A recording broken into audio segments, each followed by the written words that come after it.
Welcome to the channel. Here, we master tricky words and their meanings.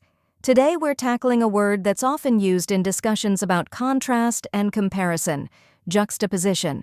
It might seem a bit long, but by the end of this video, you'll be able to pronounce it with confidence. The correct pronunciation is juxtaposition. Let's break it down. First, we have J-U-K, which sounds like the beginning of jukebox, with a J sound. Next is stew, which sounds like stew in stuck. Then comes poo, which is a quick sound, like in put. After that, zish sounds like the S in decision or vision, with an emphasis on the Z.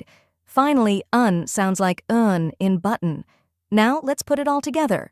Juxtaposition. Try repeating after me, juxtaposition. Now a little faster, juxtaposition. And at full speed, juxtaposition. Keep practicing, and soon, this word will feel natural to you. Now that you've mastered the pronunciation, let's go over the meaning.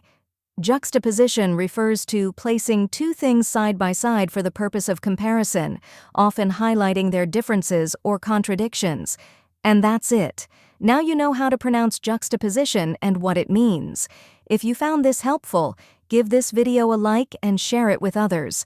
Comment below with any tricky words you'd like me to cover next, and don't forget to subscribe for more pronunciation guides. See you in the next video.